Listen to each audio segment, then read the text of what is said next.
Bonjour, dans l'épisode précédent, Hercule s'est rendu aux confins de l'Occident pour affronter Gérion, un monstre à 3 bustes, 3 têtes et 6 bras, afin de ramener son troupeau sacré. Une mission longue, dangereuse, mais accomplie. Aujourd'hui, c'est un autre type de quête qui attend notre héros. Un voyage plus spirituel, plus symbolique, mais tout aussi périlleux. Rapporter les pommes d'or du jardin des Hespérides. Épisode 12, les pommes d'or des Hespérides. Ces pommes ne sont pas des fruits ordinaires. Elles poussent dans un jardin merveilleux situé à l'extrême ouest du monde, au-delà des terres connues, là où le soleil se couche. Ce jardin est gardé par 3 sœurs immortelles, les Hespérides, les filles de la nuit.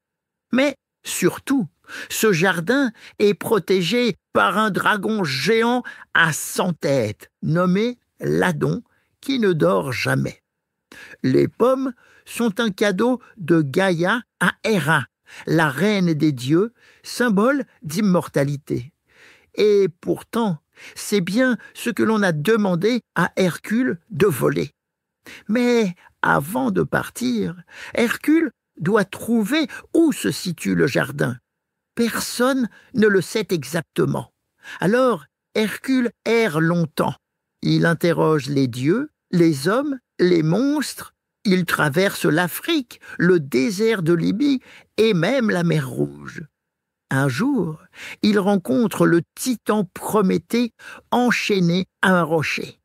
Chaque jour, un aigle vient lui dévorer le foie en punition pour avoir donné le feu aux hommes. Hercule, ému par sa souffrance, tue l'aigle et libère le titan Prométhée. En remerciement, le titan lui révèle un secret. Pour obtenir les pommes, demande l'aide d'Atlas. Lui seul peut les cueillir, car il est le père des Hespérides. Atlas est un géant condamné par Zeus à porter le ciel et la terre sur ses épaules pour l'éternité. Hercule le trouve dans un désert lointain. Il lui propose un marché. Tu vas chercher les pommes à ma place, et moi, je tiendrai le ciel pour toi le temps que tu partes. Atlas accepte. Il pose enfin le ciel après des siècles d'efforts. Hercule le remplace, les bras levés, le dos courbé sous le poids du monde. Atlas part, cueille les pommes d'or dans le jardin grâce à ses filles, les Hespérides, et il revient, les fruits en main. Mais au lieu de reprendre sa place, il dit à Hercule « Je pourrais te laisser là. Tu es fort, tu peux porter le ciel à ma place. » Mais Hercule, rusé, feint d'accepter. « Très bien, mais laisse-moi juste ajuster ma cape sous ce poids, et comme ça, je pourrai reprendre le ciel à ta place. » Atlas, ne voyant pas la ruse d'Ulysse, accepte.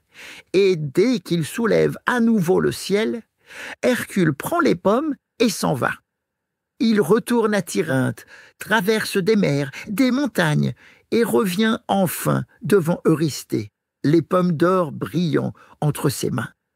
Mais une fois la mission validée, Eurysthée les rend à Athéna, qui les rapporte dans le jardin sacré, car ces fruits n'appartiennent à aucun homme. Ce travail était l'un des plus longs et peut-être l'un des plus complexes. Mais, une nouvelle fois, Hercule l'a accompli. Et pourtant, une dernière épreuve l'attend, un dernier voyage. Dans le prochain épisode, Hercule devra descendre là où aucun vivant n'a osé aller, aux enfers, pour capturer Cerbère, le chien à 3 têtes, gardien du royaume des morts.